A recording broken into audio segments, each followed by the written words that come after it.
Hey, and welcome to Weird Ass Movies. I am Harvey Timmons, and with me and is Rumpelstiltskin. Yeah, Rumpelstiltskin. That's right. So you know us. We're the Shrugbuds. We got some YouTube channels. We got some Twitch channels, and we talk about movies that are weird on this podcast.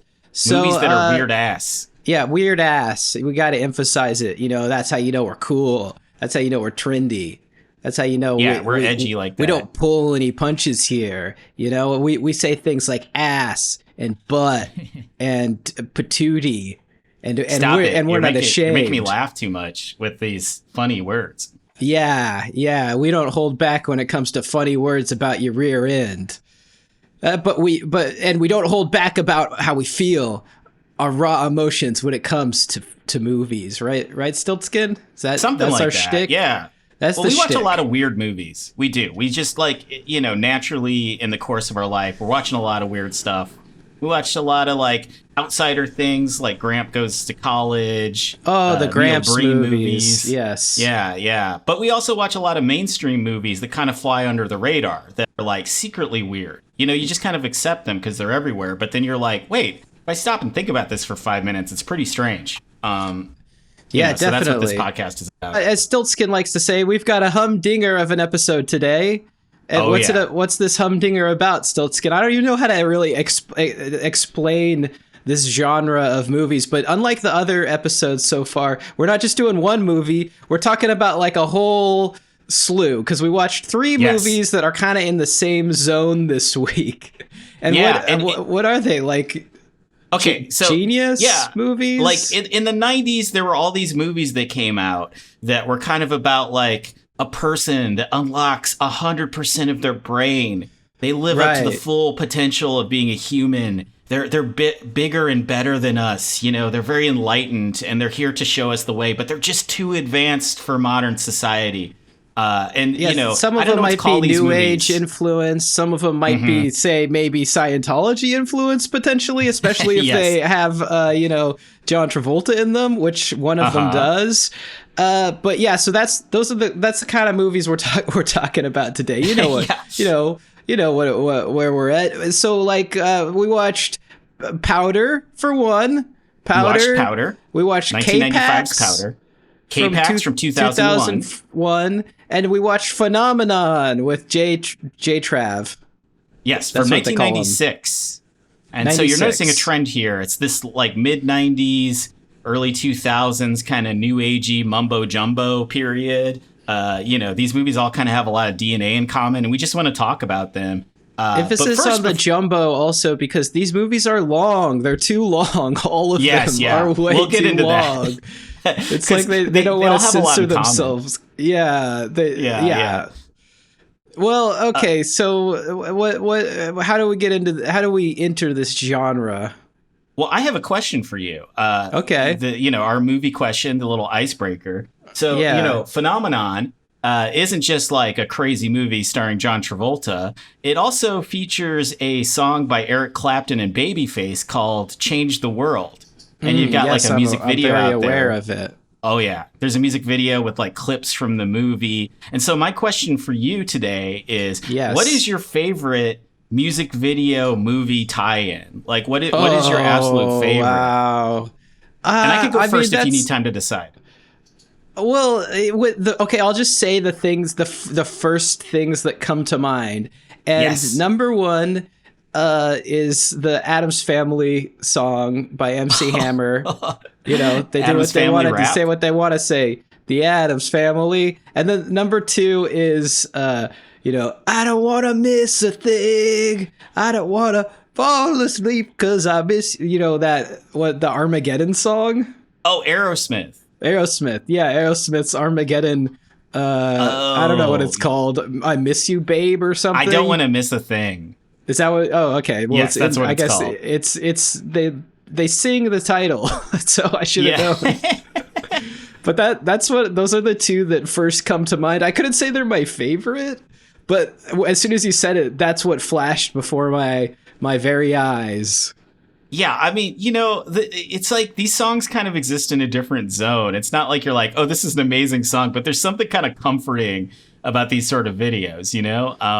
Yeah, what are your favorite tie-in songs? Okay, well, the first one that comes to mind. I could have easily said Phenomenon too, because that song, it's just like there's something so it's better than the film. The song is better than the movie. I agree.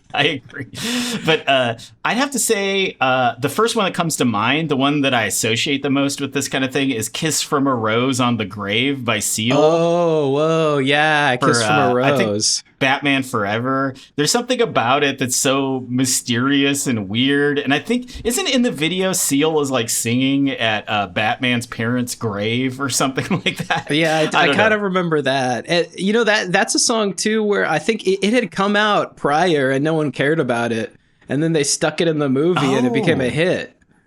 Yeah, so it wasn't like Kelly written for Batman. Yeah, and did R. Kelly do a follow-up? That Gotham City for Batman and Robin, where he's singing about how much we need Gotham City. That one's pretty funny too. But if I had to pick like the one that is my personal favorite that I watch just for fun, I got to say City of Crime from the movie Dragnet. Because you've got a rapping Dan Aykroyd. No, you got a rapping Tom Tom Hanks. And they're in character. Like, they're in character performing about the movie, and like they're rapping against criminals. Oh my god. Just the dance moves. You got to look it up. It's great. It's so good. It's so I'm going to play a little bit. Oh, you're going to play it? I will never turn down watching more City of Crime. Just a little bit. I just feel like we should get a little taste here. Because you have to, if you don't know what it is, you have to see it. We're just in time. We had stumbled. Dan Aykroyd and Tom Hanks right there. Now that's not nice. I think she is the subject of a sacrifice. Buddy, we're putting this party on ice. But first, we really ought to read them their rights. Read them their rights. Read them their rights. Well, I'm here tonight to rap about your rights. Right now, you can tell Tom Hanks is like listening to the Beastie Boys. That's where he's getting his style from. Yeah, he's got it down a little bit more. But look at these dance moves. Is so embarrassing. Oh my god. Embarrassingly great. And it has all the Satanists behind them. That's one thing I forget about this movie is that there's Satanists in it. Like that's what they're after. It's like pagan, people against goodness and normality, I think. You're a dangerous mob, and it is our job. Okay. Well, you got the point there. It is probably the best one, just because it's so horribly misguided. It's amazing. Everything about it. I mean, I guess maybe he was trying to replicate his, Blues Brothers vibe, but bring it into the new century. Yeah, right? Because he was a blues boy. He was a blues brother. Oh man, he did the dancing, the harmonica, the whole shtick. You know what's a really weird ass movie? Blues Brothers 2000. Maybe we should watch that sometime. Oh my god, yeah. That's super strange. Yeah, that is a weird one. Goodman, Jimmy Belushi, and who is there a kid in it or something? Don't they? Isn't there like a kid blues brother in that movie? Wait, Jim Belushi's in it? Yeah, right? Jesus. Yeah. That's right. There's like multiple Blues Brothers. I only remember John Goodman and Dan Aykroyd for some reason. I think that, okay, I haven't seen this movie in a long time, so this could be way off. And I guess tell me in the comments if I misremember this. Yeah, correct us, please. The premise of the movie is that they have to go and collect different Blues Brothers from around the country. Like there's all these Blues Brothers that are right, isn't it something like that? Yes, it's like putting a team together of the best Blues Brothers. And then there's also a Blues Traveler, and I can't remember if that's a Blues if the Blues Traveler is a Blues brother also, or just shows up to sing a song. Right. Yeah. Look at who's in this, though. An interesting one. Yeah, okay, tell me about it. You got James Brown, Aretha Franklin, Blues Traveler, Erykah Badu, Johnny Lang, Wilson Pickett, Junior Wells, Bo Diddley, Isaac Hayes. Wow. Oh my goodness. Oh my god. Even Eric Clapton from Phenomenon fame is in this. So wow. Yeah, we got to watch this. We'll get to this eventually. Yeah, I have forgotten about that. But we have a certain affinity for James Belushi here. Yeah.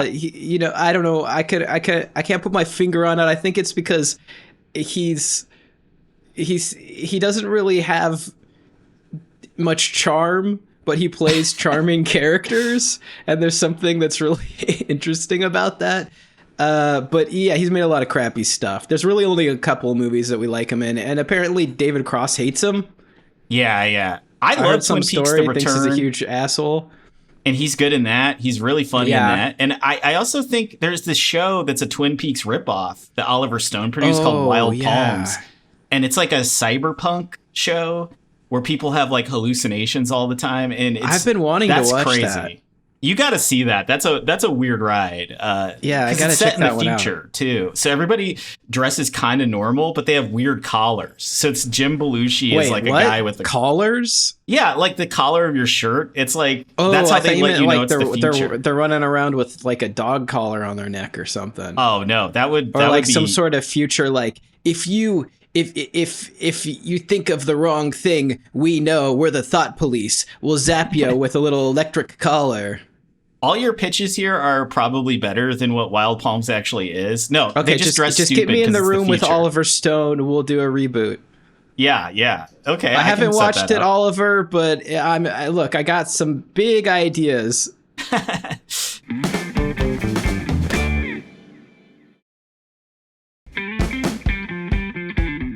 So first up, we've got the trailer for the one and only Phenomenon. Ooh.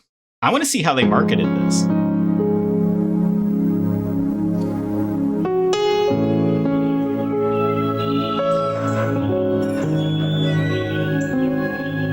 I always said George Malley has something extra to offer this world. I said that the day I oh, right. Robert Duvall's in this movie. Happy birthday, George. Happy birthday, buddy. This is great. This is great. He's just a normal guy having a normal birthday. But something's about to happen. I can tell the way the music's picking up. Anybody see that? Whoa, a flash of light. There was a noise. Did you hear it? The man's inebriated. I'm not drunk. Can't sleep. Can you? What's happening? This movie has a very solid 90s cast. So clear to me. Just understand quicker. Kira Sedgwick, Forrest Whitaker, Robert Duvall. Ever since the sighting. Roger, it was a damn light. Imagine doing what others only dream of. Uma coisa para ficar melhor. George Malley, you learned the Portuguese language in 20 minutes? Not all of it.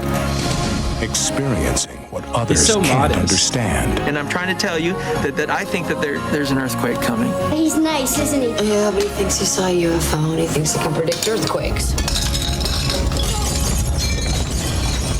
And believing what you never thought possible. Ooh, let me see you do that one more time. It's a damn mistake is what it is. It was supposed to happen to someone smart, but it didn't happen to me. They're watching me so closely. I think I scared them. You're not alone. People have been doing astounding things we can't explain. Can't they just look in his eyes and see who he is? I mean, I think this is an accurate representation of this movie. It's pretty close. Because nothing's happening. Like, there's no story. It's just he gets smart. He's basically off the chart. I don't think he's testable. If you think that's something, you should see Oh yeah, Brett Spiner's in this too. Data from Star Trek. Oh, just for like a little brief moment. No, I'm gonna love you for the rest of my life. Believe the impossible. It's like an uplifting Carrie. I thought Carrie was uplifting. What is going on, George? I don't know. Some kind of phenomenon. Yeah, it's always great when the end of the trailer is like, I don't know. What is this movie about? I don't know, okay? Why you keep asking me? Just come see it. Just give me your $8. That's probably how much movies were at the time. $6.50, something like that? $6.50, I bet. Okay, so that's Phenomenon. Wow. And let me tell you, I got chills watching that trailer again. Yeah, it brought it all rushing back. Yes. It's like I was in the movie again. Okay, let's just power through. Let's keep going. Roll. Let's make this happen. There it is, K-PAX. Okay. Wow. Yeah. I'm getting Kevin like Spacey at the height of his power. I'm getting like inspired watching these trailers. I feel like I could do anything. Yeah, well, you can. You just have to unlock the potential of your, brain muscle. Okay, so then the ultimate movie of the genre that encapsulates it probably the most is Powder.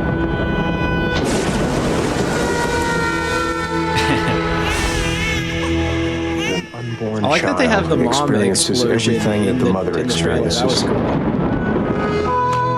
The neighbors talk about it. I mean, the people that cut this trailer are smart. They're leading with the cool special effects. Because the special effects are really cool in this movie. Yeah, it's. I mean, I don't know who did it, but it feels like classic ILM stuff. It's really, it's a lot of fun. I've never seen anything like him. Test shows that you're a genius. You have the most advanced intellect in the history of humankind. You took me from my home to a place you know I'll be unhappy. You're wondering if you've done the right thing. You read minds too? Why you look like Human. that? You look like some kind of vampire from outer space or something. Leave him alone. He's just different.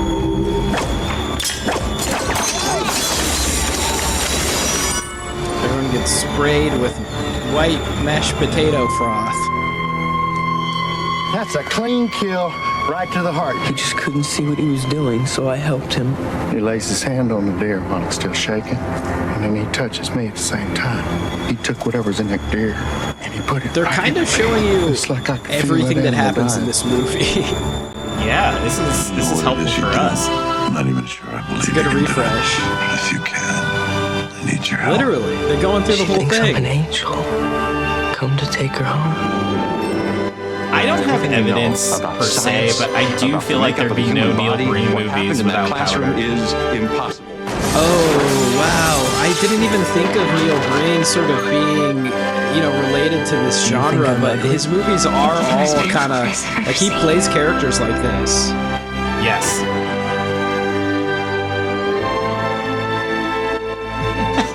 Simple geniuses that can, From the first that moment, I had this feeling that you speak would the change truth to power. everything I knew. It's the whole movie. You It just is the watched entire movie, you yeah. just watched all of Powder, all 2 hours of Powder, right now in a minute. But you didn't truly experience it. You know what I mean? Yeah. You gotta actually, you gotta get the feels in there. You got to see the movement of the scenes. It's missing, the leering at half nude teenagers, the rubbing of the head by Jeff Goldblum, the popping of the button off of a kid's trousers. Yeah, there's a lot of creepy subtext to this movie, and the elephant in the room is that it's directed by Victor Salva, the convicted child molester who did his sentence and then came back and kept directing movies. And so there's a lot of things that happen, like Harvey was listing in this film, that have a really creepy like element to them. And then, if you start thinking about the movie in those terms, it kind of goes down a darker road. It's like at one point Powder gets bullied because he's just like watching a beautiful high school kid, like, cover his body in water and stuff. Like the whole thing just feels like, oh, he's just born in the wrong time or something, that excuse. Yeah, I guess so. It's like, I think that what they're going with Powder is that he doesn't discriminate, he just sees beauty everywhere he looks. Yeah. And so he's so looking at him in a purely innocent way of just like, the wonder of the world. And then they're like, hey, you scoping that dude? I'm going to push you in the mud. And I'm going to take all your clothes off, because that's what bullies do. They strip you naked. Yeah, they strip and there's you tons down. of butt shots in that scene. Like, you can't get it. It's like the director can't get enough of Powder's butt. I don't know. The whole thing, it's unsavory is the best way to put it. Powder's butt. There's a scene. If you want to see what Powder's butt looks like, just go towards the end of the movie. You can't miss it. Why it's are we all telling over the people? place. Like, I don't know. I don't know what people want. Yeah, everyone's like, wait, but if we watch the movie, I just want to know, because I don't want to get into this and then be disappointed. Are we going to see Powder's butt? Are we gonna? Yes. I mean, I feel like we're gonna, right? Well, you do. You see Powder's butt. You see it a lot for a PG-13 movie. I was surprised at how much powder nudity there was. You know, it's kind of shocking. Well, it's not sexualized. It's more like he's vulnerable. That's the context. Yeah. So, should we start talking about Phenomenon and just kind of like talk about our general thoughts about it and like what we think the genre is? Fine. I'll talk about Phenomenon. Look, I just want to get Powder's butt out of my head. Okay, that's all I want. Right now. That's gonna be in vain, my friend. Once it's in there, it stays. That the Great White Wonder buttocks. We have been talking about butts a lot today. Yeah, totally. Let's talk about a different kind of white guy. A John Travolta. Okay. A little less pale, but he's still a magic white guy. As we saw in the trailer, Phenomenon is about George Malley, a simple small-town man who gets hit with a beam of light. Another thing that we're going to be seeing in all of these movies. It's always a beam of light or something coming from the sky. And he's gifted with incredible intelligence. He instantly knows Chinese, I seem to remember, or something at the beginning. I don't know. Maybe I made that up. I don't know. No. The first thing that happens is he starts reading a lot of books. He's like, I've read like three books a day or something. The other thing about Phenomenon is time is very unclear. It's sort of like the next scene could be a few weeks later or an hour after the previous scene, and they don't really give you much indication. But yeah, he starts being able to read really well, and he gets very smart, and he starts making fertilizer, and enough time passes in this movie right away towards the beginning where he not only invents a new fertilizer, but he grows giant tomatoes and zucchinis. Yeah, like they're huge ones. Yeah, like so too big to eat. Actually, just thinking about that now, I'm like, I know they grew big, but I mean that sort of indicates that months have passed. It does, yeah. It's very confusing because that's like pretty fast. It feels like 2 minutes after he gets hit with the light, he's like doing stuff like that. Yeah. And one thing I do appreciate this about this movie, or I don't know. I can't say. Look, I appreciate it in the moment, but I think just as far as the movie goes as a whole, it probably hurts it. But it's like 5 minutes, and then he gets zapped. It's not. Yes. There's no first act to this movie. He's just kind of bumbling around. You meet every character, and then he goes outside and gets zapped and becomes super smart. And the rest of the movie, he's just super smart. Yeah, and it's strange because he doesn't really have like a strong problem. He doesn't seem particularly unhappy. He's just a simple guy having kind of like a whatever birthday, and then boom, he's a genius all of a sudden. The only thing that we really know about him is that like he doesn't get a lot of respect. He doesn't know Spanish, and he likes Kira Sedgwick, but she won't even give him the time of day. Yeah, which leads to something that I keep thinking about from this movie. She makes chairs. She like makes these handmade chairs, and there's a part that happens. It's just like she bends. Yeah, she like bends twigs into a chair. She bends twigs.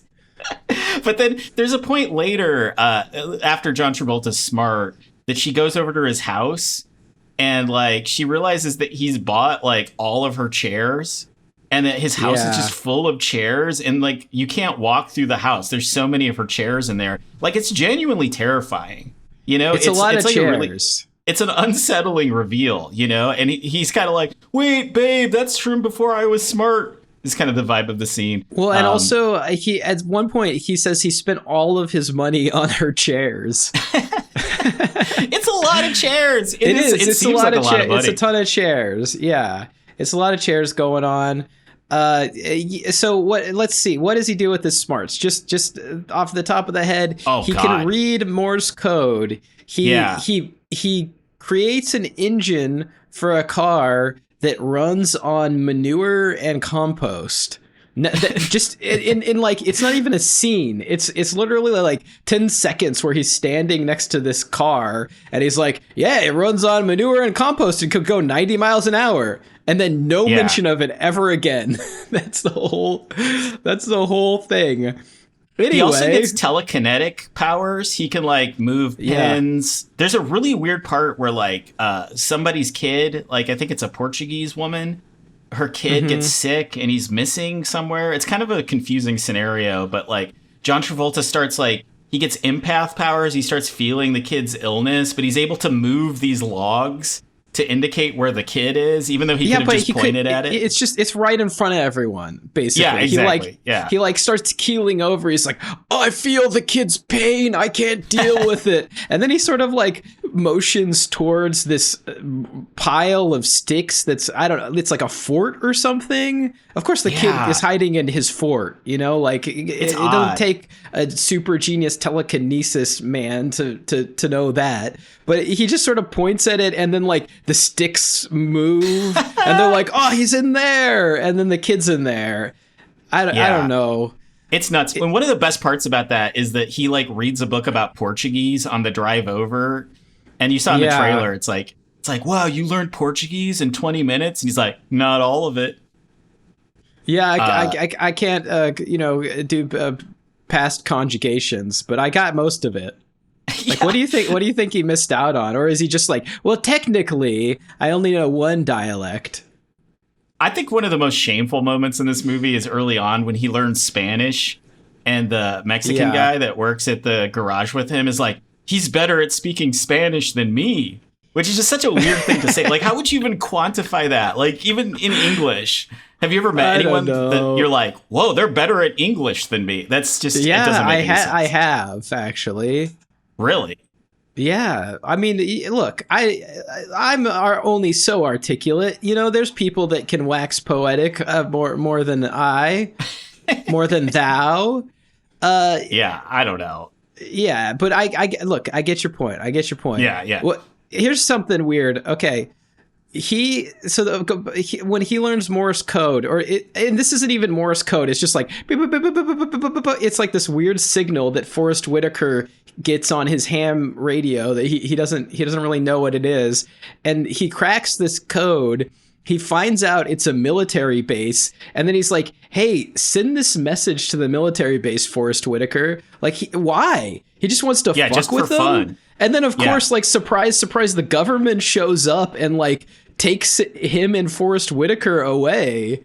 And then they, like, kind of test him and all this stuff. Eventually, he gets out, or they let him go. I don't know, whatever. But they let him go because they're like, oh, he's just really smart. He's not a threat. And they try to get him to work for him or whatever. But the weirdest part is after that, Forrest Whitaker has this scene where he's like, I told him everything about you.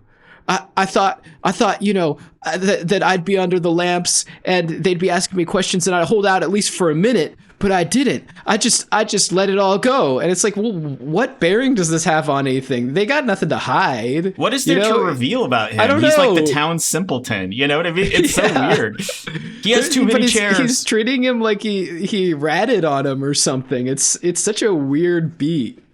It's very weird. Yeah, it's odd. And you know, also Forrest Whitaker is like maybe mentally impaired somehow or something. Everyone in this movie is potentially has like some sort of thing going on. Like they don't really say it at the beginning, but I feel like maybe in an earlier draft or something, like John Travolta was a little more, I don't know, handicapped or something. They kind of make him out to be like that, but maybe John Travolta came in and he's like, no, look, I'm not falling down that pitfall. Like, you know, make me a normal dude. But also Forrest Whitaker is kind of like a little off or spectrumy or something. Like he's, you know, he just listens to ham radios. He doesn't know how to talk to women and stuff. He's obsessed with Diana Ross. That's another thing about his character. Yeah, that's right. I forgot about that. Well, you know, this kind of leads to one of my big gripes about this movie in general. Just to go back to the military thing for a second. Like, he goes in and it's like, oh, so here's where the movie's going. He's kind of like, I'm not going to work for the military. We shouldn't spy on other countries. They're our friends.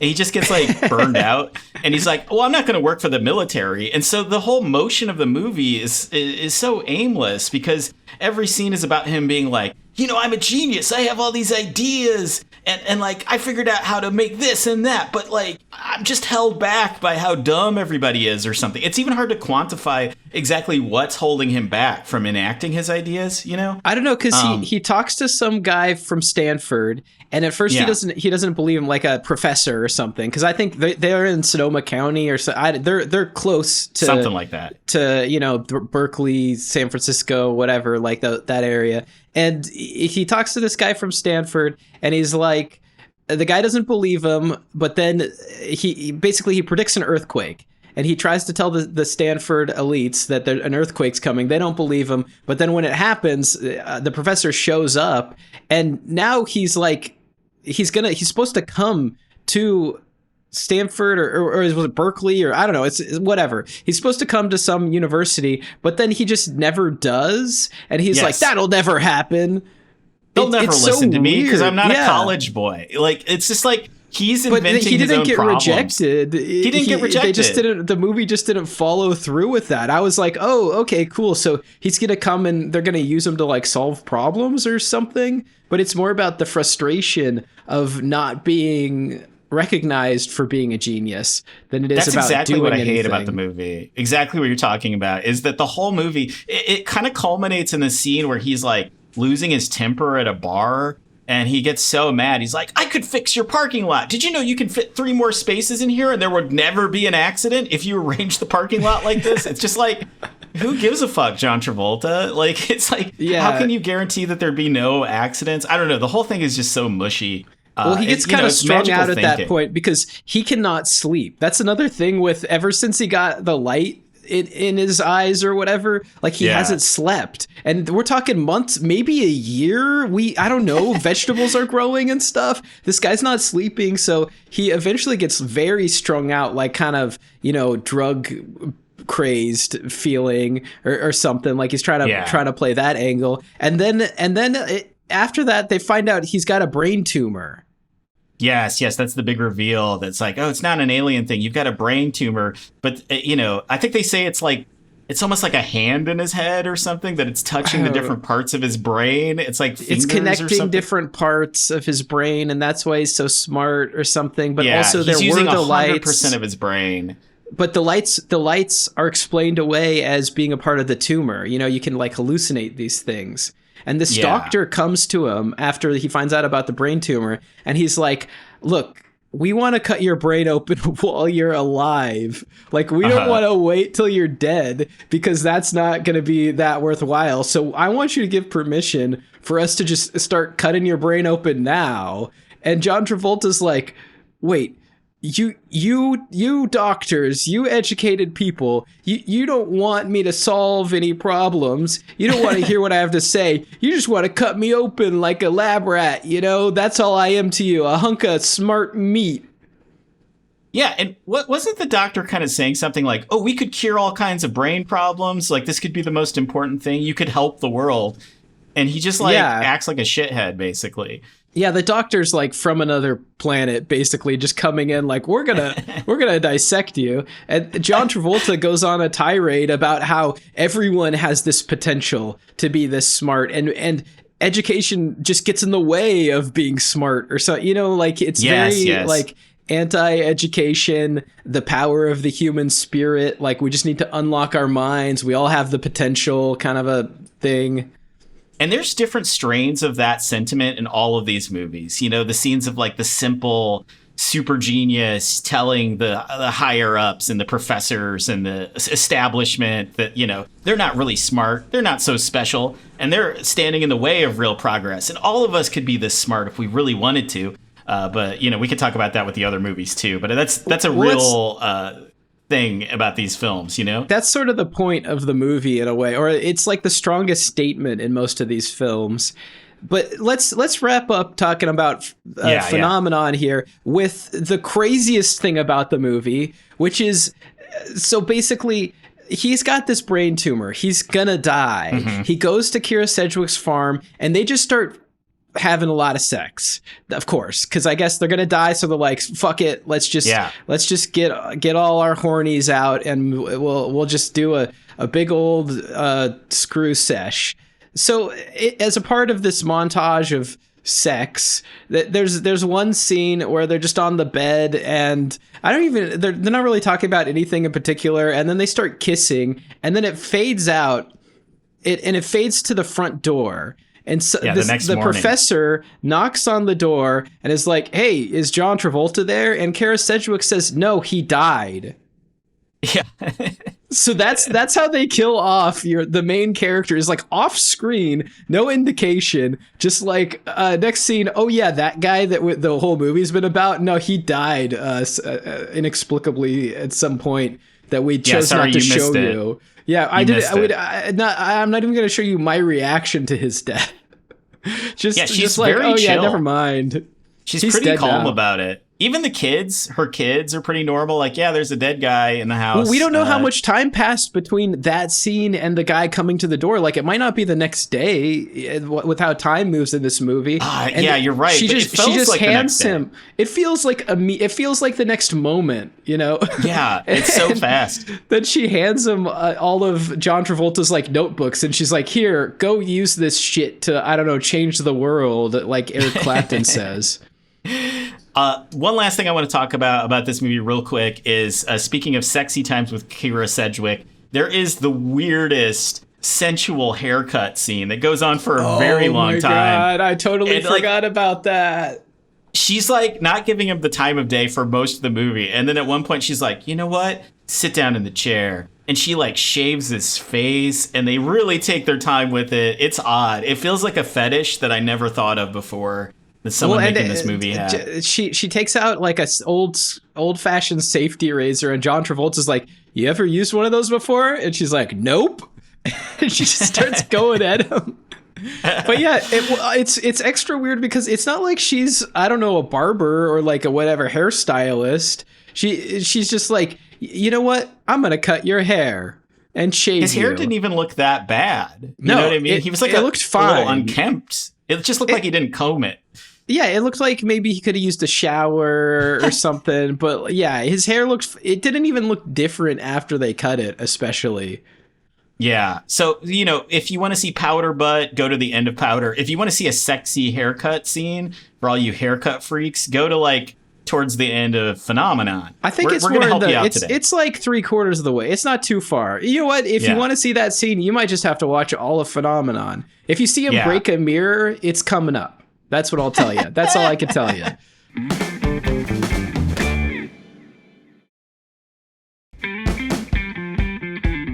K-PAX. What is there to say about K-PAX? It's a very frustrating film, like all of these kind of are. Basically, Kevin Spacey may be an alien. That's the whole premise of the movie. Jeff Bridges is a psychologist that's trying to figure out if he's an alien. At the beginning of the movie, it's very unclear. It just starts off like in a train station or something. Yeah. And you see there's a beam of light. A beam of light, and then you see they show a window, you know, like a window in the ceiling, and there's all of these like figures behind the window, like you know, shadows sort of moving across it of people. And then something happens that it's so fast I don't even really know what's going on. Someone like steals something and it gets blamed on Kevin Spacey, so they immediately arrest him. And then next thing you know, they're taking him to a mental institution that Jeff Bridges is a doctor at. And this is like much like Phenomenon. This happens right away. It's faster than Phenomenon. It's like 4 minutes. It's like 4 minutes. Yeah. It's like there's like a 2-minute like title sequence, then Kevin Spacey immediately gets taken away, and then there's another title sequence, and now we're just in the institution with Jeff Bridges. And so the rest of the movie is kind of trying to figure out like, well, is he just like weird and he has some sort of, you know, trauma, or is he actually an alien and he's going around talking like, well, you know, this almost smells as good as the York blossoms on K-PAX and stuff. He keeps talking about like weird stuff from K-PAX. So he says his name is Prote. He's an alien named Prote, and he's from the planet K-PAX. And, this movie also has a lot of scenes like John Travolta kind of like talking about how smart he is and being smug about it. But it's way less charming because it's Kevin Spacey, who I find extremely unlikable, scandals notwithstanding. He's just not a charming character to me. Well, because he is smug and weird. Travolta is a likable actor, and Spacey plays unlikable or kind of more fringe characters, so it doesn't he doesn't do much to make him endearing. He just feels like a weirdo whimsical that you don't want to be around. It's not whimsical like phenomenon, you know what I mean? It's like oh, he's just sort of like, oh, on your planet you think about this, on K-PAX we do things way better than we do on Earth. We don't have marriage or society or government because we don't need it. We got all that shit figured out. We're light years beyond Earth. But sort of like Phenomenon, there's a part where he knows too much about a secret constellation that no one should know about or something like that. Jeff Bridges is one of Jeff Bridges' friends is like a astronomer or something. And so when he starts talking about Kevin Spacey starts talking about his homeworld, so he calls up his astronomer friend and he's like, hey, he said something about a nebula or what, I don't know, some part of the galaxy. I think it's a constellation. Is that real? And the guy's like, not only is it real, no one knows about that shit. It like we just found out about that from the Hubble. Like only me and 2 people know anything about this constellation. It's like it's some fresh top secret stuff that he's talking about here. We want to meet up with this guy. But when he says like we'd like to meet up with him, it almost seems like a joke or something. But then they do meet up and they take him to a museum. They take him to a planetarium inside a museum or something. And Kevin Spacey is accurately able to draw like a space chart, and then they line it up with like real Hubble telescope images, and it matches up perfectly, and everyone's like, whoa, he's really an alien or whatever. But that part of the movie kind of goes away. But they never talk to him again. It's literally just to convince you that like he knows some advanced stuff. Like it's like superhuman, he draws this orbital map of some whatever universe or constellation, whatever it is, solar system, whatever he's drawn. It's really advanced. It has like mathematical equations attached to it and stuff. And then and everyone's like fact checks it and they're like, yeah, this is real. No follow-up. They're not like, hey, what else do you know? Or anything. They're just like, exactly. Yeah, cool. Thanks, I guess, for the math. It's kind of interesting. I think one thing about this genre is like the thesis seems to be that the main character is just too advanced for our society. But like they kind of run into troubles when they start like, throwing them out there into the larger world a little bit, where it's just like, well, why doesn't he become, why doesn't he help NASA out? It's like all these scripts kind of have to come up with ways to sort of shut the character down that feel really forced. They don't even do it in this one. They just never talk about it again. And it's back to life at the institution where all of these, he sort of has this like One Flew Over the Cuckoo's Nest kind of thing going on where, he pays more attention to all of the people in the institution, and he's promising them that he's going to take one person back with him to K-PAX, because on July 27th or something like this specific day, he's going to go back to K-PAX, which sort of puts a ticking time bomb going off for Jeff Bridges here, because he's got to figure out if he's an alien by this day in July. So that drove me nuts. That drove me nuts because it's like Jeff Bridges' character still doesn't believe he's an alien all the way. He's kind of going back and forth a lot throughout the film, but he just keeps saying like, I've got to find out who he really is by July 27th. And it's like, well, if you don't think he's an alien, why? You know what I mean? It's like to give him a reason to neglect his family, because that's the whole push and pull of this movie, is that every once in a while they check in with Jeff Bridges' family and he could not give less of a shit about them. Like he's just like his daughter's out there playing piano and he's like shutting the door on him, her and his wife. He has this estranged son that they keep bringing up, but you only see a picture of that he will not talk to from a previous marriage or something. Yeah, they never explain it at all. So he's just focused on Kevin Spacey. He brings Kevin Spacey to his 4th of July party, like with his kids, with no support, maybe like one nurse or something who's just there eating potato salad or whatever. And I don't know, it's just sort of like whimsical, I guess. He's just, he can translate what the dog says. He eats a ton of fruit salad. Because in this movie, Kevin Spacey's thing is that he like loves fruit. He eats a banana peel and all. Like this guy is just going at this fruit salad. And then the sprinklers go off and he flips out. He flips out. And like he just starts having a breakdown. And you know, so Jeff Bridges, just to kind of fast forward towards the end of the movie, because this is a really boring movie. Maybe we should kind of like, I think we should get straight into the spoilers here. So if you don't want K-PAX spoiled for you, then I don't know, I guess skip ahead a little bit. But truthfully, we're doing you a favor here. Yeah, no, this movie don't is watch pain. This movie. Like, don't even put this on out of curiosity. Let's just listen to us and pretend like you watched it and Kevin put it Spacey far from your mind. Yeah, screw that guy. He sucks. It's insufferable.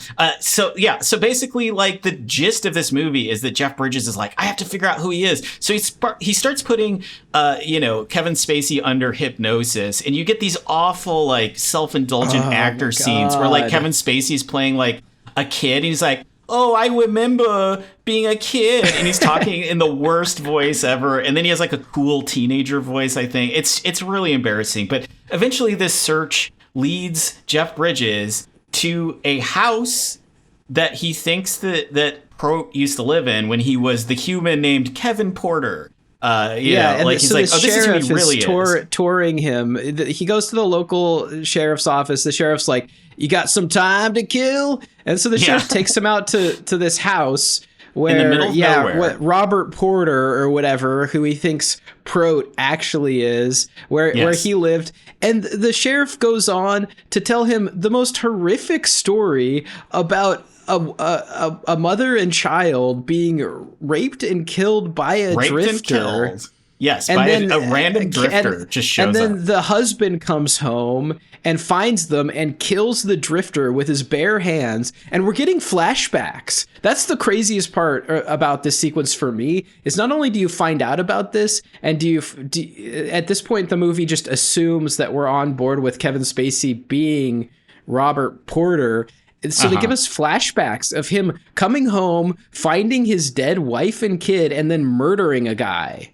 Yeah, and Jeff Bridges is just putting all of this together as the story is unfolding. And the craziest assumption that he makes is that, like, the reason that Kevin Spacey hates sprinklers is because he used the sprinklers on the front lawn to, like, clean his wife and kid's blood off his hands. Yeah, he finds an old rusted sprinkler out by a swing set, and then you get a flashback of him, cleaning the blood off his hands with the sprinkler. It's so that's why he's weird. Afraid of sprinklers. It's like, why would you be afraid of sprinklers? That doesn't even make sense in a trauma. I don't know.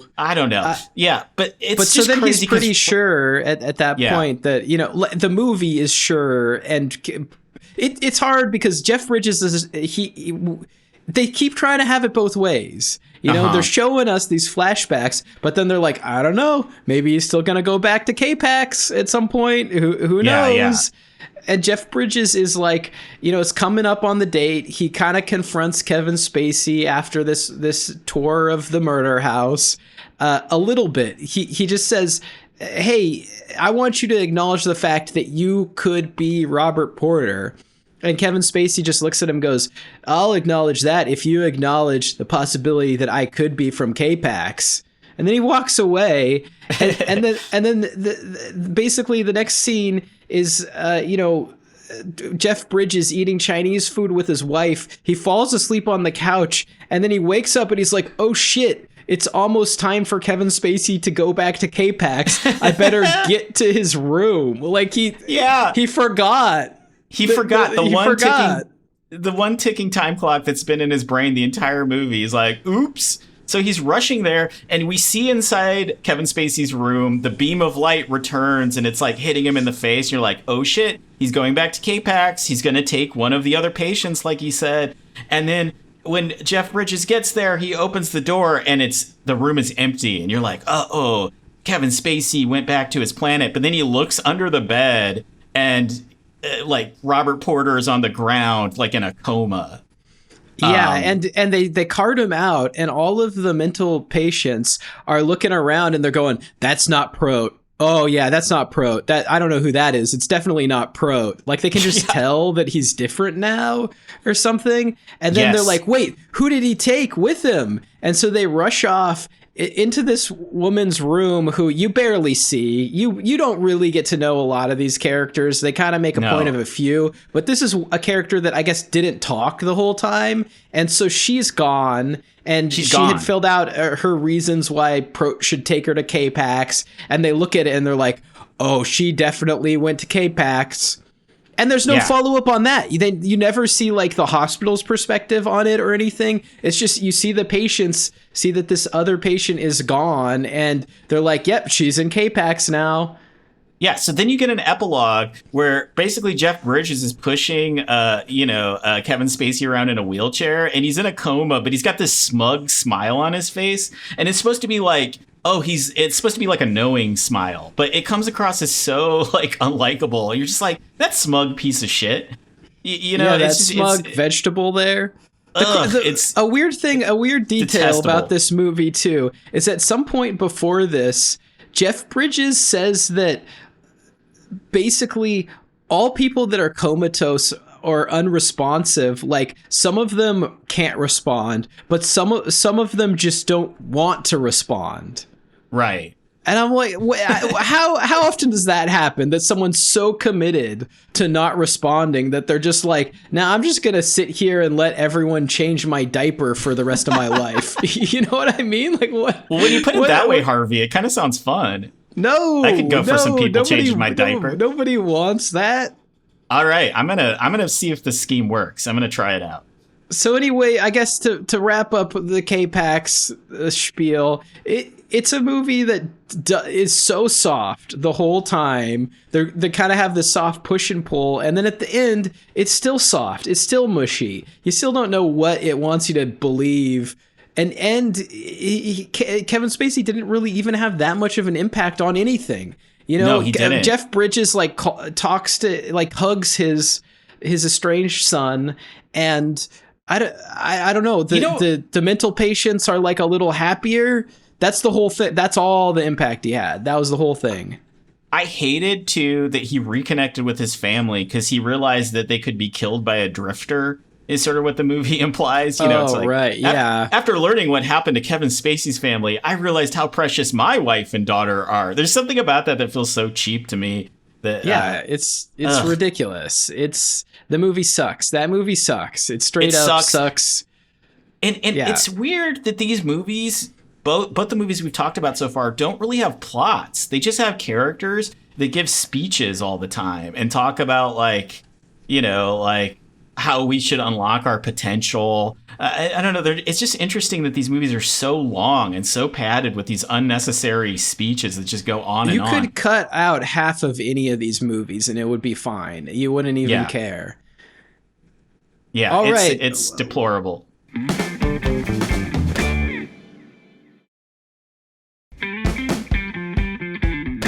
Okay, well, let's get on to the main event, what you've all been waiting for. The ultimate misunderstood, unexplainable genius movie, Powder. God. Yeah, so this one, it starts off with basically at the hospital, pretty much. Like, something happened, someone just gave birth, and the mother died. They don't show you why right now. And the dad looks at the baby, who is very pale, and he's just like, no, that ain't my son. And he like abandons the baby. What you find out later on, because we don't need to go through the whole thing, but what you find out later on is that before this happened, Powder's mother was struck by lightning, but not just like regular lightning, like super lightning or something. Like she is enveloped in electricity in like a crazy Ghostbusters kind of way or something, something like that. And then I guess they took her to the hospital. She died, but the baby is okay somehow. So that's what we find out happened to Powder's he's pale mom. as a sheet. He's pale as a sheet, and the dad is just like, I want nothing to do with this freak. Because the baby's just kind of like pale, magenta or red, or it's kind of hard to tell what color. I don't know if he's wearing contacts or if it's digitally changed, but he's got weird or unusually colored eyes. He's not. They say he's albino, but it just looks like he's wearing clown makeup. It does, basically. Yeah. It's like very fake he's looking. Really white. And look, I don't want to downplay what people, who are albino go through or whatever, but it feels very exaggerated in this movie. Like Powder goes anywhere and people just like fucking drop whatever they're doing and stare at him with a mouth agape, and they want to kill him instantly because he's too pale. I don't know. Yeah, I know I'm if you're different and people look at you weird and that sucks. I know that. Yeah, I mean that's not. I go to Costco and people freak out, but not a great thing to have to live with, and not to minimize that, but in this movie they really go for like the emotional aspect of maybe how it feels is what they're illustrating or something. How it feels to be different in a very exaggerated way.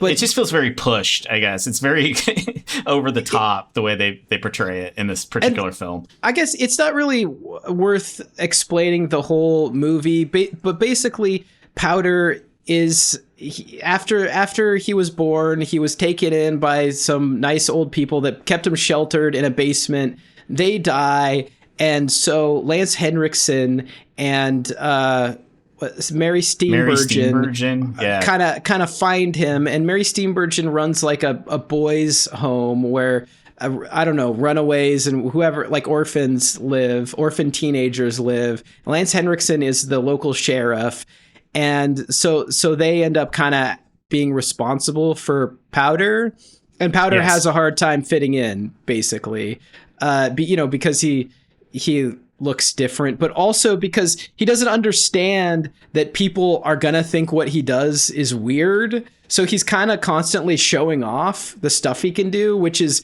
he's super smart and he's empathic. He can like read people's minds to some extent, and he can levitate metal things. Just he's like magnetic or something. Yeah, he's like Magneto from the X-Men. So there's this scene where he's in the boys' home, and it's the cafeteria time. They're eating food, and they sort of have this lunchtime bullying where they're like, if you're new, you gotta wear a spoon on your nose. Like, that's the hazing. Yeah, or they it want goes him up to, your ass. Yeah, they do add that little detail. But it's just so weird to think like these teenagers are just sitting around thinking that the ultimate humiliation is having to stick a spoon on your nose, and that is hilarious. So in response, Powder's like, I know how to make friends. I'm gonna impress all of these other boys.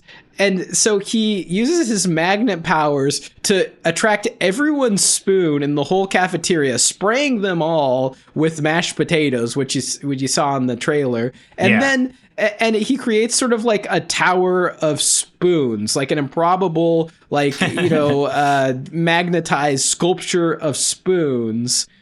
And he thinks that it's like a fun trick that they're all gonna love. But of course, everyone's sitting there going like, what the fuck was that? What are you doing? So I think a lot of the conflict of this movie really comes from Powder trying to fit in and impress people, but he doesn't know that everything he does is unusual.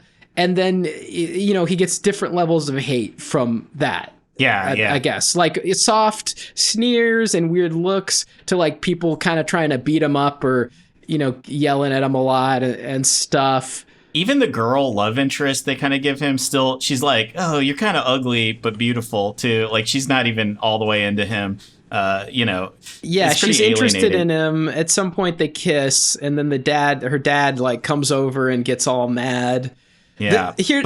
One of the most bonkers scenes in this whole thing, in this whole movie that is full of bonkers scenes, is when he finally goes to school. They show one class that he's in. Jeff Goldblum's the teacher, which is a weird surprise to see him pop up. And he's doing his Jeff Goldblum thing, which is kind of weird as a teacher because Jeff Goldblum's thing is a little bit sexually charged.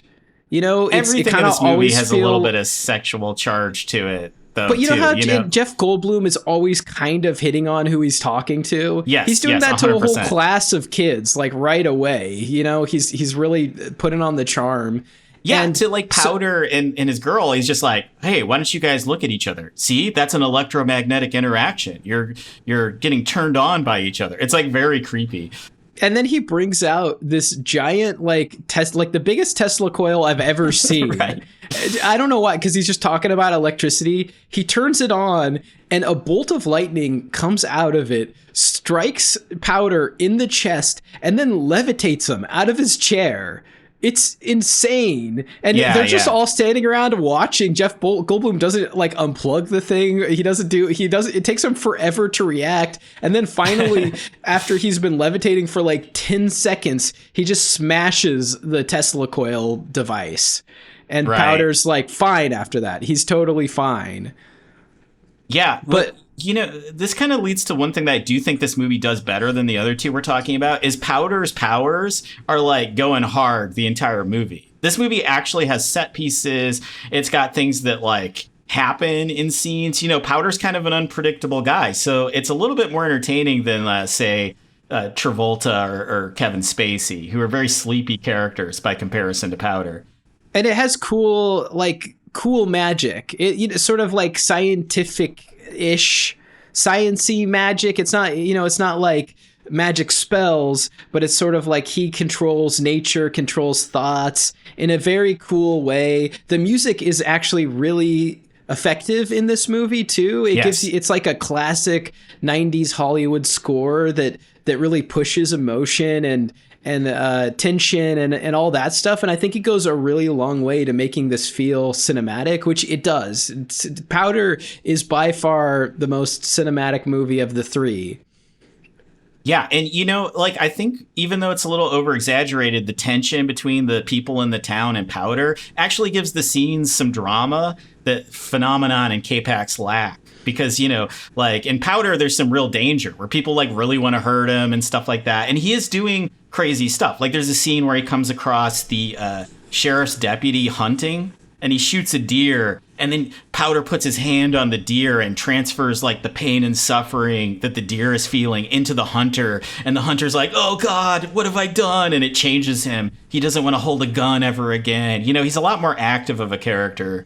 Which I think that's a really movies. Cool power. There's the movie as a whole.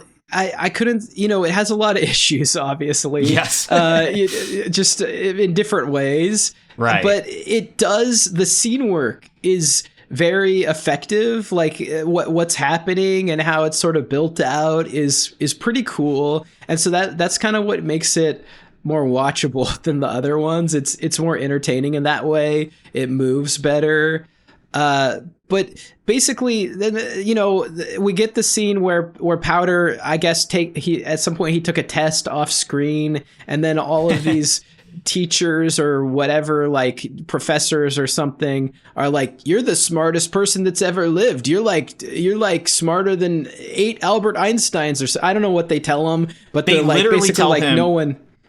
Yeah, they literally tell him that no one's ever been this smart, that you are the smartest person in human history, which you're like, how can you even measure that from a test? I don't know. But like they're definitive about it. They're like, no one's ever been as smart as you. So, and it's Ray Wise from Twin Peaks. Yeah, and Ray Wise is like, wait, I got some more questions for you. And Powder's like, you don't want to ask me questions. You just want to find out how I cheated.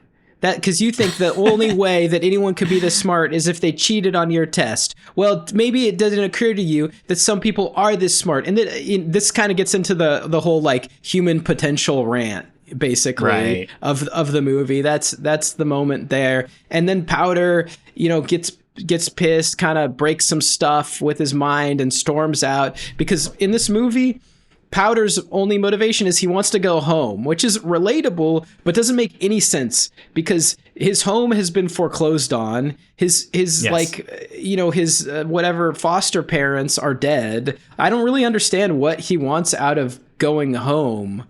He just wants to go back to the basement. He just wants to live in a basement and be left alone, I guess. I guess he just wants to be away from all the people that are judging him and stuff. But it's kind of a soft motivation. Yeah. The film has somewhat of an emotional climax with the Lance Henriksen character. He's kind of the Jeff Bridges of this movie, where he's unsure about, you know, how magic Powder is. He's the skeptic, and he also has a familial problem.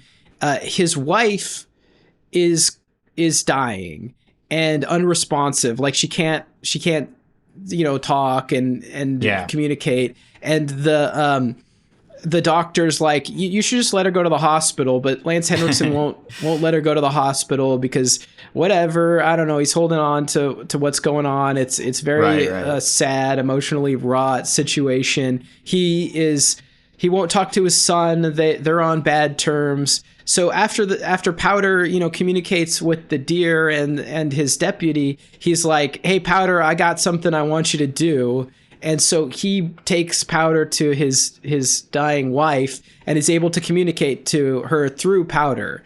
Yeah, I don't know. She thinks Powder's an angel. They're able to say goodbye. And eventually Lance Henriksen is able to reconnect to his son through Powder. In fact, right after Powder helps Lance Henriksen talk to his wife, his son comes home, and outside the house, Lance Henriksen gives him a hug. There's an embrace, and the camera pans up, and Powder is watching them from a balcony, like hiding behind this column of the balcony, watching above them, which is pretty funny and creepy. Yes, but there's a thing about that character, the son character, that I think is funny, is like he's kind of dressed like a business guy. He's in a suit. You don't really know why they fell out, but he doesn't say much. The only thing he says whenever he's on screen is "Papa," and it looks like he's like 35 or something. Yeah. I don't know. He's just too old to be talking like that. It's a pretty funny little character to have in your movie. It's weird. They're barely more than Jeff Bridges' son in K-PAX. That relationship. And so then after that, you know, Powder isn't really fitting in. He kind of tells Mary Steenburgen, like, "How long do you think you can keep me here?" And then he explodes her window. And basically, I don't know, the movie's pretty loose. It ends when he stumbles on some other boys at the home playing basketball shirtless. He's kind of looking at them, and then he peers through a door and he sees a long-haired hunky teen who's shirtless also, kind of like washing his face or something, like doing his hair in the mirror. And it's sexualized a little bit. The camera sexualizes him, and then Powder's kind of looking at him. It's hard to know if he's like attracted or if he's like totally attracted to him. You think I feel like there's virtually no subtext. Well, I feel like Powder is somewhat like he is having interactions, I guess, that are sexual with people. Like he kisses the girl and stuff, but he kind of comes off as very like innocent, asexual. At least the movie's trying to portray him as such, but he's gazing lovingly at this, you know, whatever, half-naked boy. The other boys notice, who are playing basketball, and they're like, "Hey, look, he's looking at you. He likes you." They start ribbing him they drop some F-bombs. Some homophobic comments. They're real, like, I mean, the weird thing is, like, in this movie, not only are the kids kind of homophobic, they sort of tell you why they are, because they were all abused. Most of them, the ones that they talk about, you know, they allude to sexual or other domestic abuse from these kids. Like they're all kind of traumatized kids. So they take it out on Powder, and Powder knows that they're traumatized because he can read their thoughts. So he kind of throws it back in their face, or he tries to relate to them. He tries to relate to the main bully by saying, like, "Look, I know why you're bullying me. It's because of the cycle of trauma that you've endured." But the bully doesn't want to hear it. he embraces Powder and starts to cry, but then like rejects the message. Basically, they take Powder out into the field outside of the boys' home. They strip him down because they're like, "You saw him, now we're gonna see you," or something. I don't know. It's gross. Yeah. And they spend a long time looking at his body too. They take his shirt off and they take his pants off, and they're just like, "Look at him, he's got no hair on him," and everybody's obviously looking at his dick. It's just weird. It's a weird scene. Yeah, they're talking about his thing, and then they push him into the mud, and I don't know, Powder, they kind of get in a tussle, and Powder accidentally kills the main bully, right? With lightning. He's like a lightning rod. But then he after that resuscitates him using like his lightning power to defibrillate the kid. Another cool effect, yeah. And then Mary Steenburgen and Lance Henriksen are kind of like they sort of get there, and they're chasing Powder through a field, and you know, he's running into a lightning storm, and Powder gets lightning blasted like his mother, and like these huge, you know, ripples of electricity shoot out, and Powder is just gone. Yeah. But right before he disappears, though, we get another speech from Jeff Goldblum, who's been super pro Powder the whole movie. God, I forgot about the Jeff Goldblum stuff. You're an example of what the human race is going to be like 600 years from now. We're not ready for you yet. He gives the whole like K-PAX phenomenon speech about we get how that humanity's not using their potential, and if we could only all be more like Powder. Well, I skipped the creepiest scene in the movie, to me at least, where so Powder's kind of down and out at some point in the movie, and he's hanging out in the boys' home cafeteria at night, like with the lights off, and Jeff Goldblum like saunters in, and he's like, "Hey, Powder, you know, ever since you touched me, I've been feeling electrical, like electrified, like everything's more vivid. Life is better. I'm having better sex." He tells that to his teenage student. And then he sits down next to Powder, and he's like, did they ever touch you, the you know, your parents, like touch, like just physically touch you? And he's like, "No, I've never felt a human touch before." And he's like, "Here, let me hold your hand." And Powder's like, you know, so starved for affection, I guess, that when he holds his hand, Powder kind of like collapses, and then Jeff Goldblum just starts rubbing his bald, pale head. It's so gross and weird. And this scene goes on for a very long time with like emotional music and stuff. And like, that's the problem with this movie, is for everything that's cool and fun about it, the elephant in the room is who directed it. And so it just adds like this level of discomfort to a lot of these scenes. It's so hard to recommend this film, you know, because weirdly, out of all the Genius movies we watched, it's the best movie. It's like entertaining. It's the most fun. And yet, it just makes you feel gross, and it makes you squirm. It's super uncomfortable. Well, because it has these sort of, these like tangents. Sorry, excuse me. It has these tangents that it goes on where you're just like, what I don't want this. I don't want these longing looks from Jeff Goldblum. I don't want to see the kids like, you know, I don't want to see Powder magnetically take off a boy's pants button, you know. Those weird little details like that are just like icky, and we've kind of been talking around it, but Stiltskin mentioned that the director is a known and prosecuted sex offender. Yeah, we don't have to get too deep into that, but it's just bad. Yeah. It's bad. It's hard to forget in this movie, and nor should you. But the Powder is a true oddity of a film, and it is one of the most effective in the genre. So we had to check it out. Yeah. I mean, like, you know, if you know what you're getting into, if you can like stomach it, like it is definitely an interesting movie to watch. Oh boy. But yeah, it's just so hard to recommend this film or even rate it, because you're just like, I don't know. Like, if I say that there's good things about it, like, is that... I mean, look, this is a movie, this is a podcast about weird-ass movies. We're here for it. This is a weird-ass movie for many different reasons. So, Absolutely. Just from the oddity perspective, the weird perspective, this is what it is. If you are interested in weird movies, Powder is a weird-ass movie. Full stop.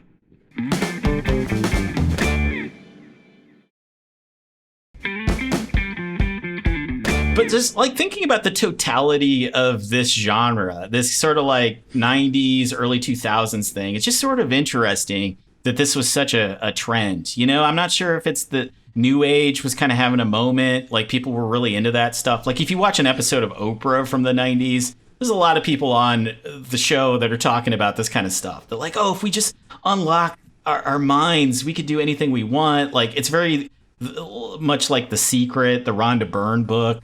I understand, people want to believe that they could be more than they are. You want to believe in human potential. Also, it might have to do, with technological, advances and everything else that was happening. The world feels like it was changing faster than ever. Yeah. And it's all because of, humans pushing the bounds of what's possible. So it makes sense.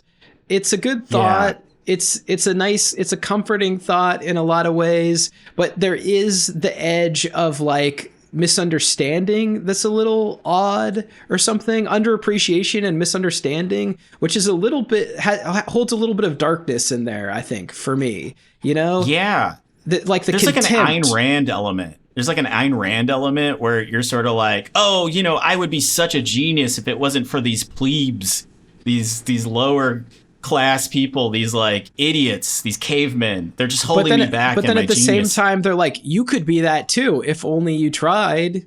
Yeah, so it's your fault that you're not a genius like me. Yeah. There's an arrogance to these movies that's kind of unsettling. Oh, big time. Yeah, I don't know. Like, did this set us up to where we are today? Is this like the thing that leads you to like believe in conspiracy theories and stuff? I don't know. I don't want to get off on this, but I think here's I got a bone to pick. Ooh, pick the bone. You ready for this? I'm ready. I have my own conspiracy theory about conspiracy theories. What? And I think at least in America, we full-heartedly embrace teaching children that Santa Claus is real. Oh. And to the point where like there's movies about it, there's books, your parents are constantly telling you that like, no, this came from Santa Claus. You better write your note. You better do good. They use it to control your behavior. And the whole society is reinforcing this outright lie to children that everyone has a moment when they discovered that Santa wasn't real, right? And I think that is an experience that teaches you that conspiracies are possible, and not only possible, but like that they happen because you've been in the middle of society lying about this thing in such a major way that after that, of course, whatever, JFK, anything else, like as you grow up, it all seems possible because it has occurred to you. And I don't think there's anything else like that our society does universally outside of maybe religion or something, where everyone conspires to support a lie when children are at their most impressionable. So that's my bone to pick with Santa Claus. It may be wrong, but I think it does. Those childhood things I do think affect your psyche, and I think also that. Look, I'm not going to put everything on it, but I will say that since the 80s and into the 90s, and now the culture of the holidays and Santa Claus has only grown, you know, and the idea that we need to protect children from knowing the truth has only become stronger in this way too. So I don't know. I think we're doing a disservice there, and I think as conspiracy theories become, you know, more prevalent and toxic and scary, maybe we should rethink that. I don't know. Maybe we should rethink it. That's all I'm saying. It's interesting. Yeah, because like big media, you know, is pushing us more and more towards the childlike mentality. Like, you know, I think about this all the time when I look at movies from the 80s and 90s. There used to be films like Kramer versus Kramer that were box office hits. Nobody's doing any of that. Like all the films that are marketed to us are like movies for kids, like Marvel movies, Star Wars, that kind of stuff. Yeah, like that friggin' Captain America movie that's like instead of getting a actual, you know, government intrigue kind of film, we're getting like Captain America versus President Red Hulk or whatever. I mean, I didn't see a thing, but it looks like this is a movie that looks firmly for adults. Like a child would not even be interested in it, but it's an adult thriller. It looks dumb as a rock. It's like All the President's Men. It's just as smart. We're in trouble. Yeah, except at the end, the president turns into Red Hulk. Didn't that happen in All the President's Men with Dustin Hoffman? I think it did. You know, I think I missed that part. Yeah. Oh, yeah. Maybe I'm thinking of something else. Yeah. No, I agree with you. Like, I kind of feel like there's a weird push and pull between like, you know, people distrusting big media and and there's so many Christmas movies that come out every year that like, I think somebody in our Twitch stream was talking about this, that like a lot of Santa movies have werewolf rules. You know, there's all these things like the Santa Claus and stuff like that. So it's like they keep adding to the mythology. There's that Red One movie that just came out. Yeah, I don't know. I think you might be onto something with this. I mean, I'm not. It's a weird thing, but I do. It's the closest thing to a real societal conspiracy that I think we have that's actually verifiably true. You know what I mean? Like every other conspiracy, for the most part, it's like, is it true? Is it not true? Like people might argue for them or whatever, but this is an actual conspiracy that we're all, you know, subjecting children to. I think it's bizarre. How did you find out that Santa Claus wasn't real? Well, I mean, like probably a lot of kids have this story. Well, you know, you kind of start to suspect things when it doesn't line up with anything else you've experienced in your life. You know what I mean? Like they're telling you things that are obviously patently untrue as you walk around and live and breathe. You know that like people can't fit down chimneys and stuff. But I think like a lot of kids, I found something that I had asked for Christmas before Christmas, like under my mom's bed, and then you know, and then it came for Christmas, and so like of course I know, you know, like, but if it wasn't that way, it could have been a million ways, or just kids like telling each other. But it truly is. I don't know. What about you? Okay, well, I have to kind of break character in order to talk about this, but I feel like I have an anecdote that really like backs up what you're saying. So I'm gonna. Well, why don't you tell us a story about a child that you knew? There we go. You know, okay, yes. In so the third person. This is just imagine that this happened to a kid, a random kid, not me, not Rumpelstiltskin, the fairy tale man. But okay, so there was a kid who, you know, his grandpa was in a wheelchair from he got polio a long time ago, so he was in a wheelchair, and you know, he's a very like strong kind of masculine guy with big muscles and stuff, and he swore like a truck driver, and you know, he's kind of an intimidating guy. So this kid, one Christmas, they were like, oh, Santa's coming, kids, Santa's here, we got to put you in this room, Santa will be here any minute. And like, you know, I think that this kid had never really like thought about Santa outside of like Christmas specials and stuff before. Yeah. So for a little bit, this kid is like, hey, you know, maybe there is something to this. This is kind of cool. Santa's here. And I, you know, one of that kid's cousins was like, oh, I heard some reindeer on the roof. So that kid was getting very excited. It's like, oh, wow, Santa Claus. Whoa, this is going to be crazy. So they open the door, they let the kid out, and the kid sees Santa Claus, and Santa Claus is in a wheelchair. And he sounds exactly exactly like that kid's grandpa.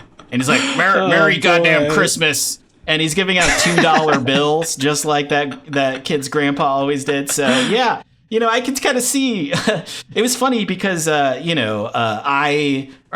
kid, like, believed in Santa. Within 2 minutes, I was suddenly like, whoa, I see the possibilities of Santa being a real thing. And then 2 minutes later, it was all completely dashed. Total disillusionment. Yeah. But not me, not Rumpelstiltskin. As a child, eventually you're gonna be disillusioned by something, but to have it be something that your parents are like yearly for months telling you is a real verifiable thing. They putting out cookies, or you put out cookies, they take bites of the cookies and they go, look, it's proof. It's proof that Santa was here in the house. Like, that's kind of sick. I don't know. Right. I mean, does the tooth fairy bother you the same way? Does the tooth fairy? It's similar, but it's not something that is as. It's not as deep reaching. It's like an afterthought. Yeah. It's like Santa Claus Light, and I don't know, like. I understand the fun of it. I understand wanting to create the sense of whimsy and all this stuff, but I guess I'm just asking the question because I don't have kids. So like, I don't have to make these kind of decisions, but I'm just asking the question, like, is it worth it?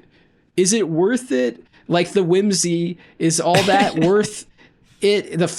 In order, like, you could still have a fun Christmas, you could still have all this fun. You could even revel in the idea of a Santa Claus, but to like fully create a reality around it and then have the child, from another means start to realize that it's not the truth. I don't know. There might be something psychologically difficult. I think you're planted in there. I agree with you, but I think we kind of hit on something big, is that both of us are childless. I wonder, it's kind of like it's a little hypothetical. You're like, if I had, like a little baby Rumpelstiltskin, would I have the nerve to be like, Santa's a lie? Here's the thing is there's a societal pressure to not spread the truth about it. Because if you tell your kid's going to be the kid that tells all the other kids, and then parents are going to be like, hey man, what are you doing? Like, why are you ruining this lie that I've been telling my kid? Right. So that's why I'm just saying, like, look, there's a world where we can all have fun, and try to explain the fact that Santa is a story or something like that to kids, because kids understand stories. They understand that stories aren't real and that they can still be enjoyed and they still have fun thinking about them. But kids also trust you when you say something's real.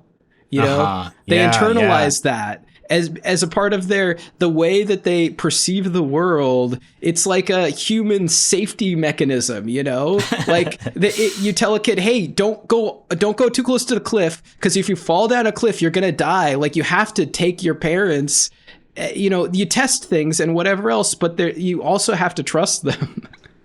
I don't know. Yeah, anyway. That's like the history of fairy tales and stuff, though. And even like a lot of folk tales are things to warn kids about dangers, because it's like one thing to be like, don't go in the woods by yourself. But if you're like, here's a story about Little Red Riding Hood. This is what happened when she went into the woods. A wolf tried to eat her and like tried to trick her and stuff. It's like, there's a power to the story. It starts off once upon a time. It doesn't start off like, hey, Red Riding Hood, that was a real person. And if you go in the woods right now, there will be wolves that can eat your grandma, swallow her whole, and then like impersonate her and talk and stuff. You know what I mean? That's what I'm saying.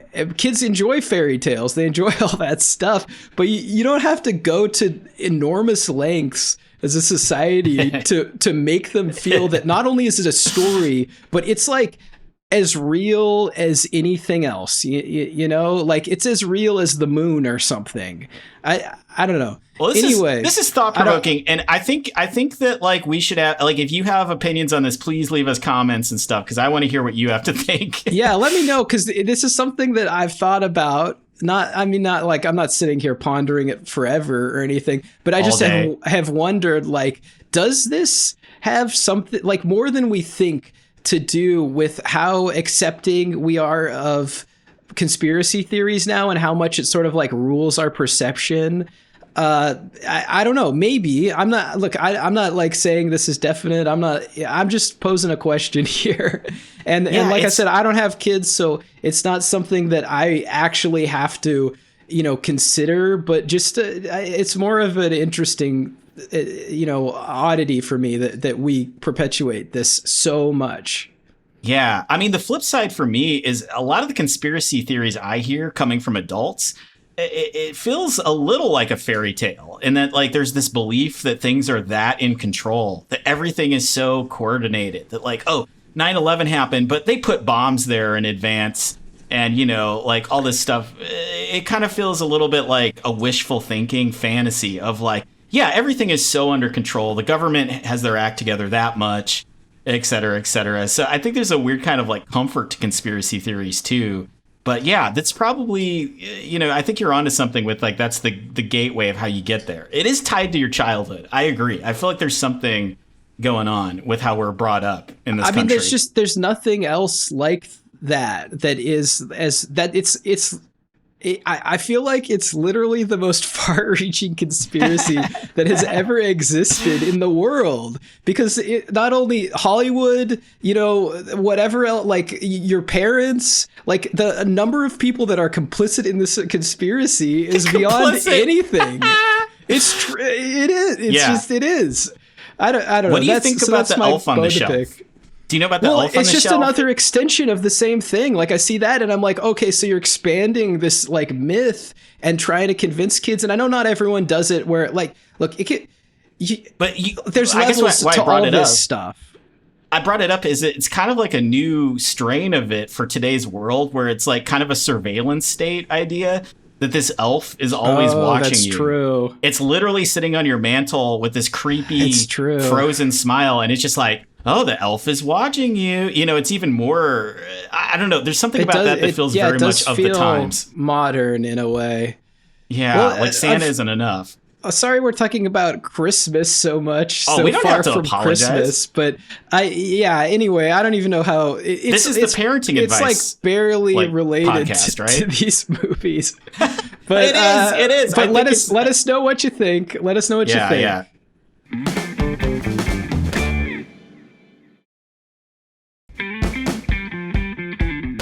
Oh, you know what? We should rate these movies, but maybe we should do it a little different this time. What if we stacked them? What if we ranked them from best to worst? Oh, so one has to give best. It's like a sort of binary. Like only one could be each. Best, less, or mess. Maybe it's best, less, or mess. Okay. Well, so let's do this. So get ready for best, less, or mess. That's right. This is the rating system that usually is we have to rate one thing, best, less, or mess. Either it's the best thing, the less than the best thing, or a total utter mess. But this time we're doing it different. One thing is going to be best. Another one of the movies is going to be less, and the last movie will have to be a mess. And we'll each rate our best, less, or mess. So I guess since this is your idea of a new way to use this rating system, Stiltskin, why don't you kick it off? Okay, well, here's the thing, is I hate doing this, but like just in terms of the movie, not who made the movie, not if they should be in jail or allowed to make movies, none of that. We're tabling that. We're just talking about the movies. I think Powder is the best example of this genre. It made me want to throw up, but I think Powder's the best. Okay, I think Phenomena I've got a new twist to this. I think because the thing is, we might have the same thing anyway. So let's concur on it. We have to concur before it can be a solid thing. So I agree. Powder, yes. It's got to be. It's the best of all. It's the most entertaining. So therefore, it's the best. It's got exciting scenes. It's got memorable set pieces. It's just hard to argue with that as much.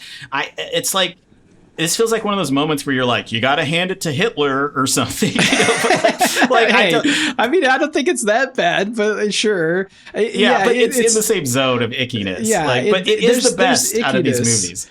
Just as a movie separated from everything else, it is the most entertaining and the strangest of all of them. So yeah, I agree. We have to give it a best.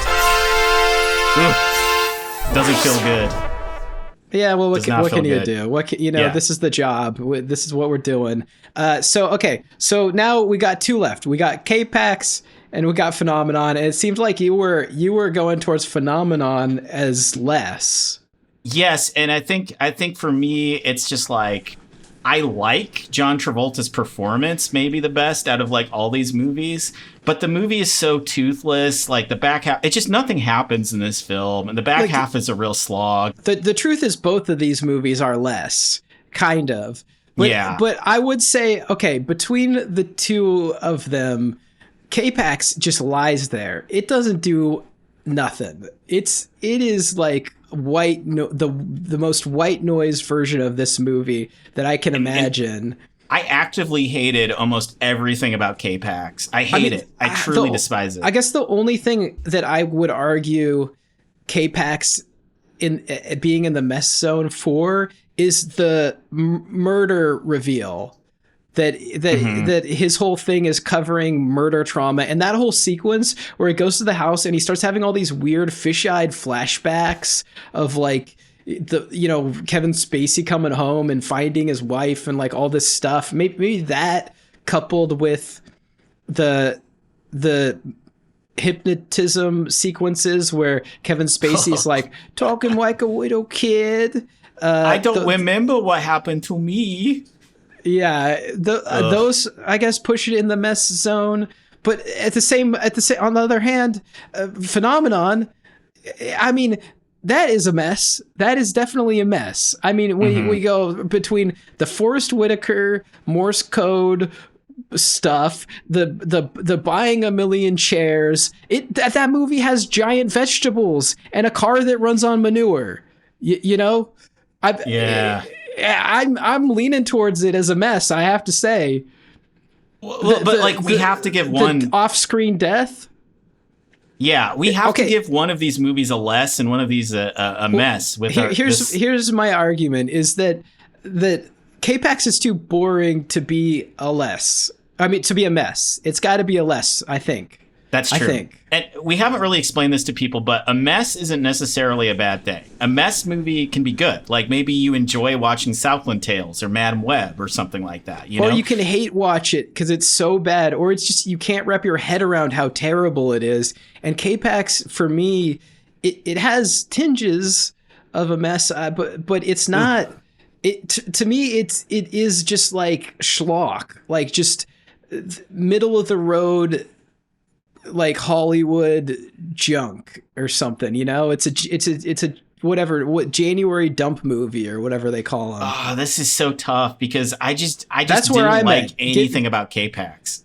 Yeah, exactly. That's what I mean. That's where I'm like, it's a lesser film. So you're saying it's like mid as an insult, basically. Yeah, like it's a mid movie. Basically, it's low. To me, it's low mid. Just I think the Travolta-ness of Phenomenon, there's so many inexplicable things that happen in that movie, from him saving the Portuguese child to like stumbling on a Air Force base, predicting an earthquake. That's why I'm pushing it. I'm saying, look, we have to agree. That's the thing. So if you don't agree, then we go back to the drawing room or whatever, or no, the drawing board. I'm having a hard time because there's something like a less can also be something that you can comfortably throw on, but has problems, and that's kind of why I was thinking Phenomenon for a mess, for a less. You think Phenomenon because it's less objectionable. Yes. In other words, it's like a perfectly fine, like you're kind of high on a lazy afternoon on a Saturday and you're just like, oh, this movie kind of sucks, but I'm into it. Whereas K-PAX, makes my blood pressure raise to think about. You know, I hate Kevin Spacey. It does. In it. It is more frustrating. It is a far more frustrating movie. That's why I'm having a hard time. I feel like if we give it a less, we're letting it off the hook when it deserves punishment. But I don't know. Should we flip a coin? Like, what should we do? Like, I think we're at a little bit of an impasse here. Yeah, it's tough because the rating system doesn't make any sense. And we're trying to, and now, and this new adjustment makes less sense. But, okay. I'm no genius like the geniuses in these movies. So maybe my idea was flawed from the get-go. No, it's fine. Look, sure. Yeah, I'll give it to you. We could give Phenomena less just because it's watchable. How's that? Yeah. Just a watchability. It's you can turn it on. You're not going to be happy about it, but you will maybe sit through the whole thing. So there you go. Phenomena is less, and K-PAX just because it has nothing to offer. It's such a waste of your time. It's horrible. We'll give it a nothing mess. in that movie works. Just this once, we'll give it a mess. But I guess that's where we're at with it. K-PAX, the one good thing about it is 30 seconds of Kevin Spacey eating a banana, and you can't even enjoy that because Kevin Spacey is a scumbag. So, it's tough. But I mean, I usually like Jeff Bridges. He cannot bring this movie to life at all. It just sucks. That movie sucks. Don't watch it. Fuck K-PAX. Yeah. Forget it. Forget it. Forget we even said anything about K-PAX. Yeah, and now I think we've done a pretty good, thorough exploration of genius movies from this time period. If there are any other movies that you think kind of fit into this mold that you want to talk about, leave us a comment or something. Yeah, let us know.